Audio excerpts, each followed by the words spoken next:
दो बातें और मैं अपनी तरफ से कहना चाहता हूं। पहली बात, तमाम वक्ताओं ने जिन्होंने मेरे लिए बहुत अच्छी अच्छी बातें करी, प्रशंसा करी, तो उनके लिए मेरा सिर्फ हाथ जोड़ के नमस्कार। और प्लस एक जानकारी कि ये मुख्यमंत्री जी जो आपके सामने बैठे हैं, इन्होंने मुझे आज यहां तक पहुंचाया। इन्होंने मुझे आज इस रूप में बनाया। एक छोटे से ऑफिसर को इतना मौका प्रदान किया और इतना एक्सपीरियंस गेन करने का तकदीर ने भी साथ दिया, और आज मैं आप लोग के सामने। दूसरी बात, कई लोग बहुत सारी बातें कहना चाहते थे और उनको हम मौका नहीं दे पाए, उनसे मैं माफी चाहता हूं। मुख्यमंत्री जी जरूर दोबारा फिर समय निकालेंगे और हम लोग फिर से उनके साथ एक बार और रूबरू होंगे, फिर नए लोगों को मौका देंगे। आज के लिए माफी चाहता हूं। और मैं अपनी तरफ से सारे प्रवासियों को उनके अभूतपूर्व योगदान के लिए व्यक्तिगत तौर पे धन्यवाद। और इन शब्दों के साथ मैं माननीय मुख्यमंत्री जी को उनके आशीर्वचन के लिए और आज के प्रोग्राम के लिए आमंत्रित करना चाहता हूं।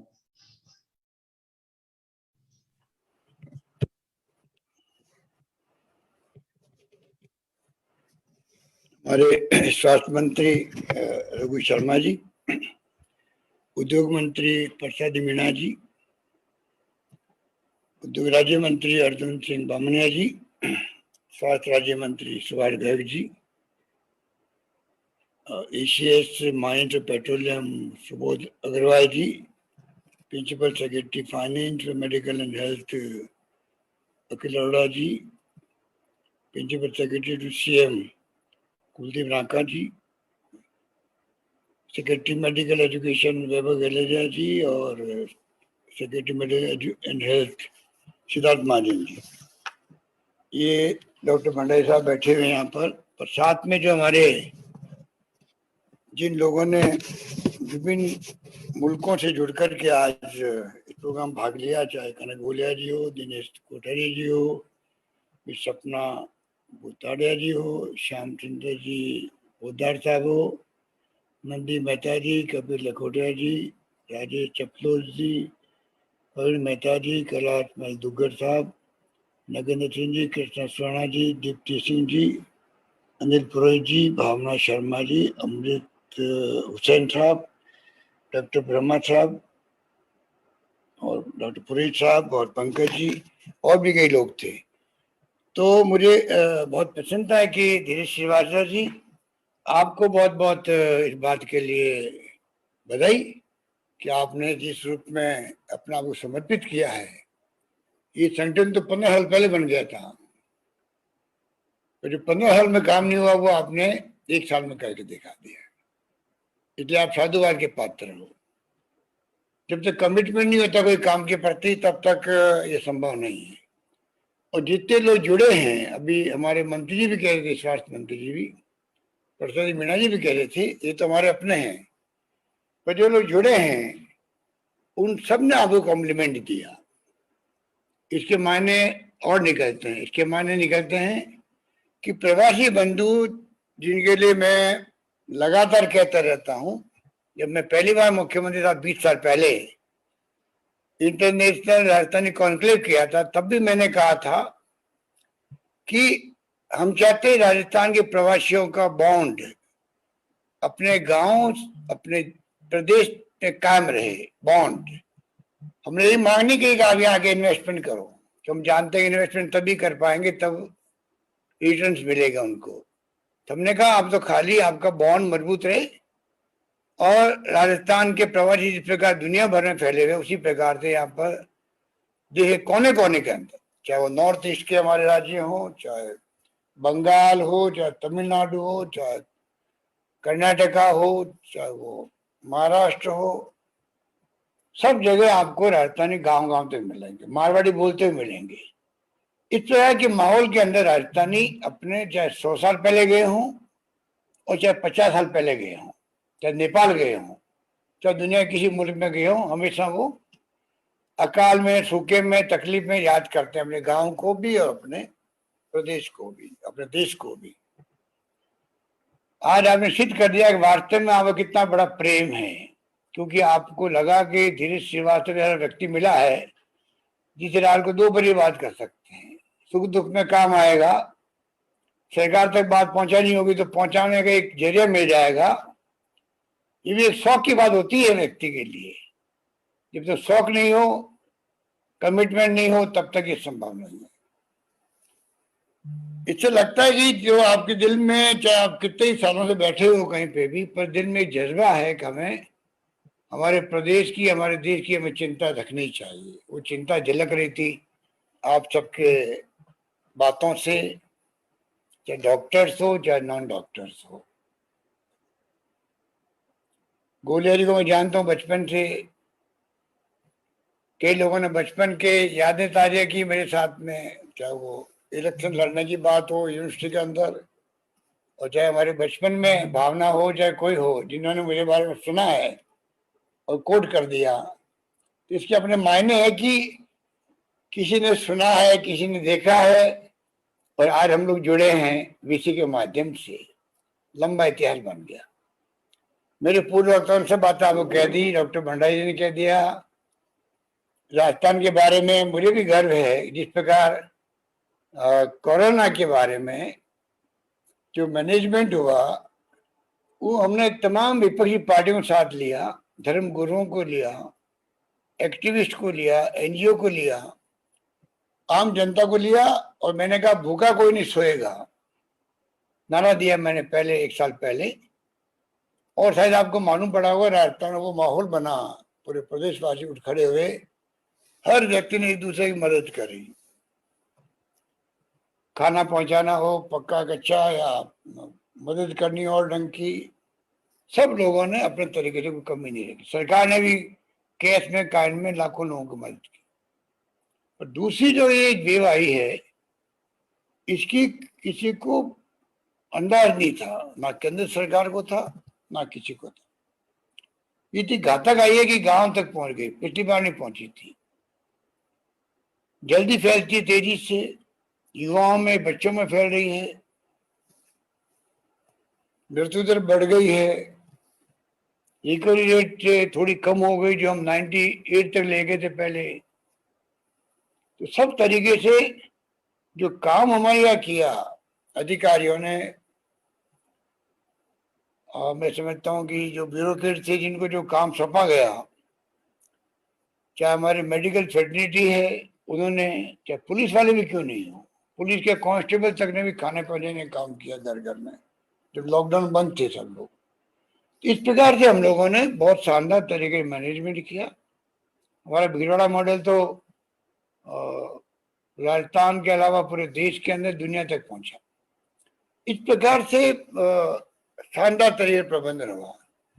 दूसरे प्रबंधन में ऑक्सीजन की कमी हो गई, क्योंकि एक साथ में 80% लोग वो आए जिनको ऑक्सीजन की जरूरत थी।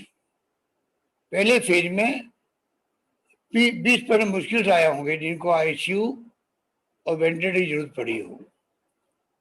इधर आराम से निकल गया वो टाइम। इस बार तो जो आया उसको high flow oxygen, ventilator, ICU की जरूरत, तकलीफ हुई हमें, क्योंकि ऑक्सीजन की कमी पूरे देश में पड़ गई। मैनेजमेंट भारत सरकार ने अपने हाथ में ले लिया, चाहे रेमडेसिविर दवाई हो, चाहे वो दूसरी अन्य दवाई हो। पर फिर भी टाइम मुश्किल का निकला। अब जाकर थोड़ी राहत मिली है, क्योंकि करीब करीब सब राज्यों ने लगा दिया लॉकडाउन कुछ तरीके से। उससे अब जो मैं समझता हूँ कि पॉजिटिव केस कम आने लगे हैं, मृत्यु कम होने लगी है, और रिकवरी रेट भी अच्छी हो गई है। तो कुछ समझ गए मामले। और आपने जो सहयोग किया है प्रवासियों ने, चाहे कम किया है ज्यादा किया है, मैं उसमें नहीं आना चाहता, पर जो आपकी भावना है सहयोग करने की, हमारे लिए वो महत्व रखती है। हमारे लिए वो महत्व रखती है कि वहां बैठे हुए इंसान अगर चिंता प्रकट करे, तब भी हमारे लिए तो वो बहुत बड़े डोनेशन की तरह है, क्योंकि वो हमसे जुड़ा हुआ है और वो हम चाहते हैं। इस रूप में मैं समझता हूँ कि प्रवासियों ने कोई कमी नहीं रखी। पूरे दुनिया के मुल्कों के मैसेज आए, जो संभावना थी, संभव था, चाहे अमेरिका हो, चाहे वो इंग्लैंड हो, चाहे दुबई हो, चाहे कोई मुल्क कोई भी हो, छोटा बड़ा मुल्क हो, सबने अपने तरीके से, कोई ऑक्सीजन प्लांट लगाने की बात कर रहा है, कोई ऑक्सीजन कंसंट्रेटर लगाने की बात कर रहा था, लगा भी दिए। दुबई से तो दिनेश कोठारी जी ने और सब साथियों ने टैंकर भेज दिए, ऑक्सीजन के टैंकर भेज दिए। तो मैं समझता हूँ कि किन किन के नाम में लूँ, सब लोगों ने कोई कसर नहीं छोड़ी और उसी रूप में यहाँ के प्रदेशवासियों का हौसला बढ़ा कि राजस्थान की मुसीबत के वक्त में हमारे प्रवासी बंधु हमारे साथ खड़े हैं। रिश्ता जो आपसे कायम हुआ डोरी के माध्यम से, ऐप बनाया आपने, मैं उम्मीद करता हूँ कि ऐप बहुत ही कामयाब होगा, बहुत पॉपुलर होगा। और डॉक्टर भंडारी जी तो हमेशा बात करते रहते हैं, चाहे वो राजमहल के लोग हों, चाहे आपी के लोग हों, अमेरिका के, हम सब जुड़ के दुनिया भर के जो हमारे लोग हैं, देश के नागरिक हो चाहे प्रदेश के नागरिक हो, तो डॉक्टर्स हो चाहे नॉन डॉक्टर्स हो, हम चाहेंगे कि राजस्थान फाउंडेशन के माध्यम से जो नेटवर्क बनाया गया है, ये शुरुआत हुई है और मजबूत हो, हम लोग आपस जुड़े रहें। और क्योंकि आप 7 समुद्र पार बैठे हुए हो, इसलिए कोई तकलीफ आपको आती है वहां पर, तो हमारी चिंता का विषय होना चाहिए, सरकार के लिए भी, समाज के लिए भी। और उम्मीद करता हूँ हम ये भावना लेके चलेंगे तो उससे हम लोग और ज्यादा मजबूती के साथ में जुड़े रहेंगे और हमारे राजस्थान प्रदेश की भी मान सम्मान बढ़ेगा दुनिया के अंदर। जितना ज्यादा हम लोग कामयाब होंगे सेवा के अंदर, हमने कहा अभी धर्म हमारा सिर्फ इंसानियत होना चाहिए, कोई जाति, कोई वर्ग, कोई विचारधारा, वो तो पीछे है। सिर्फ और सिर्फ मानव हमारे सामने खड़ा है, चाहे कोई पार्टी का हो, कोई विचारधारा का हो, कोई जाति का हो, कोई धर्म का हो, हम उसको कह रहे बचाए, उसकी कह रहे इमदाद करें, मदद करें, ये हमारा धर्म बनना चाहिए। उस रूप में हम लोग लगे हुए हैं। मैं आपको विश्वास दिलाता हूँ, हमने फ्री मेडिसिन, फ्री अभी टेस्ट की बातें की हमारे स्वास्थ्य मंत्री जी ने, और मैं समझता हूँ कि जब से वो स्वास्थ्य मंत्री बने हैं, जब से लगातार लगे हुए हैं और चैलेंज उनके सामने आ गया, स्वास्थ्य मंत्री बनते ही 1 साल भर के अंदर तो ये कोविड आ गया, तो आज 14 महीने से 15 महीने से हम लोग सब लगे हुए हैं, रात दिन एक किए हुए हैं। गांव में पीएचसी सीएचसी तक पहुंचे, गांव में घर घर में छर्री हो रहा है, दवाइयाँ पहुंच रही, पैकेट पहुंच रहा है। और मैं समझता हूँ कि आप सबके सहयोग से हम लोग अवश्य कामयाब होंगे। और चिरंजीवी योजना जो हमने बनाई है, 5 लाख तक का फ्री बीमा कैशलेस, ये अद्भुत प्रयोग है राजस्थान के अंदर, पूरे प्रदेशवासियों के लिए फ्री है। ये जो पैसे वाले हैं वो 850 रुपये देंगे सिर्फ, जो प्रीमियम है बीमा का उसका आधा पैसा देंगे, सिर्फ 850 रुपये। कोई 1/5 आबादी होगी मुश्किल से, उन्हें सभी लोगों के लिए ये निःशुल्क है। और 5 लाख तक का परिवार का इलाज होगा, प्राइवेट हॉस्पिटल्स जो रिकॉग्नाइज किए हमने वो, और सरकारी अस्पताल में तो हो ही होगा।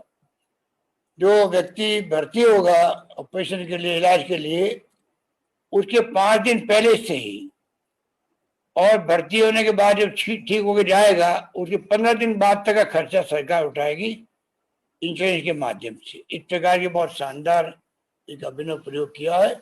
मैं उम्मीद करता हूं कि वो प्रयोग हमारा बहुत कामयाब होगा और पूरा इन्वेस्टमेंट 95% भारत सरकार तो 5% देगी, मुश्किल से 300 करोड़ भी देगी, जो उनकी खुद की योजना है उनके लिए। बाकी पूरा पैसा राजस्थान सरकार खुद उठाएगी। और हम लोग जिस प्रकार बच्चों के इंजेक्शन लगा रहे हैं करीब 3000 करोड़ रुपये खर्च करके 18 साल के प्लस के, उसी ढंग से चिरंजीवी योजना बहुत शानदार योजना है।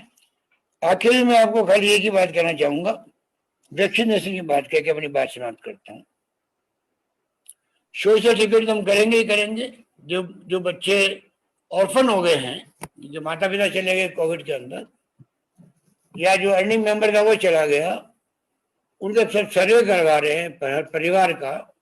हम चाहेंगे कि सोशल सिक्योरिटी का काम भी हम करें, मजदूरों का, गरीबों का, रेवड़ी वालों का, ठेले वालों का जो रिक्शे वाले का, वो हमारे जहन में है। कोविड के अंदर नॉन कोविड पेशेंट है, उनके लिए अलग मोबाइल चलती है वैन्स, गाँव के अंदर भी शहरों में, उनका भी ध्यान रखा जा रहा है।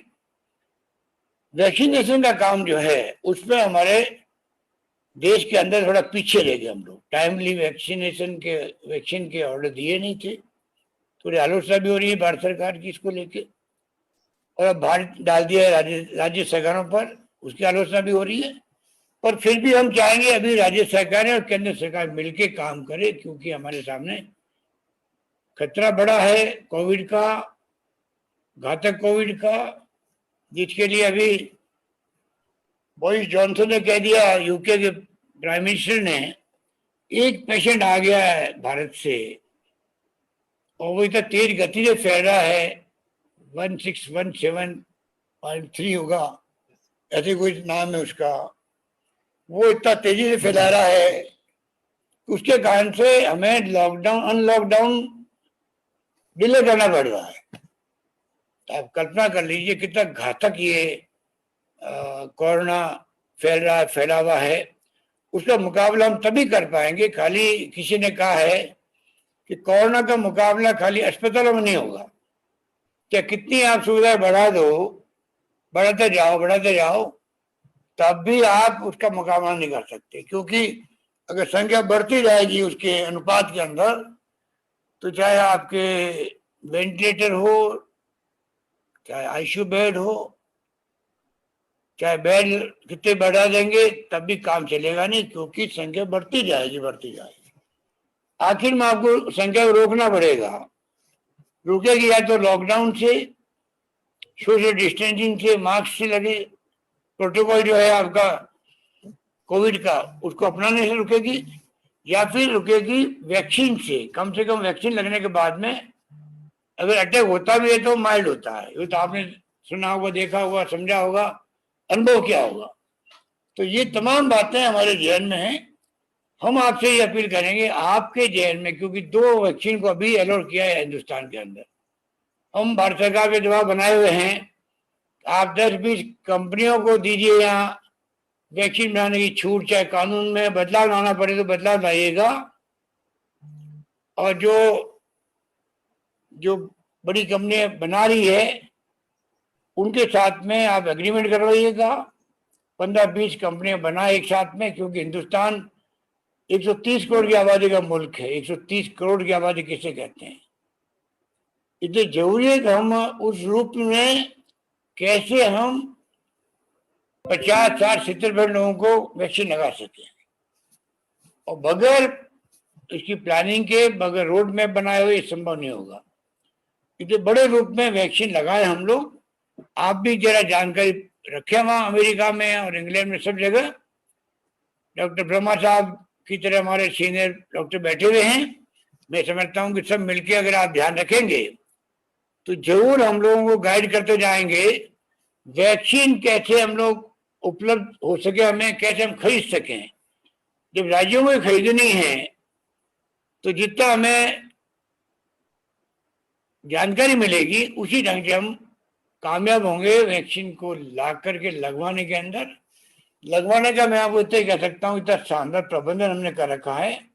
जिस प्रकार कोविड के मैनेजमेंट में हम नंबर 1 रहे देश के अंदर, उसी ढंग से वैक्सीनेशन में हम नंबर 1 है देश के अंदर। 5,81,000 तक पर डे हम लोगों ने वैक्सीन लगवा दी राजस्थान के अंदर, 60+ भी, 45+ भी। अब 18+ वाले की वैक्सीन बहुत कम मिल रही है। ये हमें इंतजाम खुद को करना है। मैं उम्मीद करता हूं कि उसमें जो हमारे प्रवासी जो भाई बहन हैं, डॉक्टर्स हैं, उसकी जानकारी प्राप्त करते रहेंगे, और हो सकता है समय के साथ साथ में बाहर की वैक्सीन आने लग जाएगी। अभी तो मेरे ख्याल अमेरिका भी अलाउ नहीं कर रहा होगा, पर 2 वैक्सीन अभी अलाउ की गई है, एक तो रशिया से, एक और वैक्सीन दूसरी है मेरे ख्याल से अमेरिका की होगी, मॉडर्ना। रशिया से कौन सी? वो कंसिडरेशन चल रहा है, कंसिडरेशन चल रहा है, का अंडर प्रोटेक्शन, इंडियन जाइडस की अंडर प्रोटेक्शन। जाइडस एक और कंपनी है इंडिया में, उसकी अंडर टेस्टिंग चल रही है। मैं उम्मीद करता हूं कि हम लोग सब मिलकर के इस वैक्सीन के काम को मैं चाहता हूं कि ज्यादा तवज्जो हम देवें।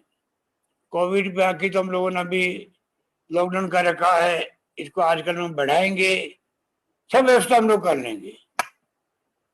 इंफ्रास्ट्रक्चर मजबूत बना दिया हम लोगों ने, जीरो था टेस्टिंग, आज हमारे 1 लाख 1.5 लाख तक हम पर डे करने की कैपेसिटी में आ गए। सब कुछ किया, हमारे कोई कमी नहीं है राजस्थान के अंदर। परंतु मैं समझता हूं कि वैक्सीन जो है उसमें हम लोग चाहेंगे कि आप लोग थोड़ा ध्यान रखें। यही बात कहता हूं मैं पुनः आपके राजस्थान फाउंडेशन को भी, और तमाम डोरी जो नई बनी संस्था, उनके तमाम साथियों को मैं उम्मीद करता हूं कि सब मिलकर के हम लोग आगे बढ़ेंगे। और कोवैक्सीन अभी तो भारत की है, कोविशील्ड 2 वैक्सीन भी काम आ रही है, स्पुतनिक और जायडिस ये भी कोशिश हो रही है। तो हम लोग चाहेंगे कि सब मिलकर के इस कोरोना की जंग से हम लोग कामयाब हों, जीते। उसके लिए आप सबका आशीर्वाद, आप सबका सहयोग, आप सबका दुआएं हमारे साथ रहेगी। तो हम अवश्य ही इसका, जैसे हमारे रघु शर्मा जी ने कहा, आपको प्रसाद मीना जी ने कहा कि राजस्थान कोई कमी नहीं रख रहा है, सब तरह से हम लोग बहुत सक्षम है, काम कर रहे हैं, आगे बढ़ेंगे और कामयाब होंगे। यही बात कहता हूँ, मैं अपनी बात समाप्त करता हूँ। आप सबका शुक्रिया कि आपने टाइम निकाल करके आपने इसमें भाग लिया, और मुझे अच्छा लगा कि 2-2.5 घंटे हम बैठे हैं और सबने खुल के विचार प्रकट किए। मैं बहुत प्रभावित हुआ आप सबसे, एक से बढ़ के एक आप लोगों ने अपनी बात कही है, मैं बहुत इम्प्रेस हुआ हूँ। धन्यवाद, जय हिंद, धन्यवाद। Thank you sir. सर इसके पहले कि मैं थैंक्स के लिए हमारे सेक्रेटरी इंडस्ट्रीज आशुतोष पेडनेकर साहब को बुलाऊं, अगर आपकी इजाजत हो तो यंग जनरेशन के जो निखिल मेहता जी हमारे साथ उस समय शुरू में बोल नहीं पाए थे, 1 मिनट के लिए उनको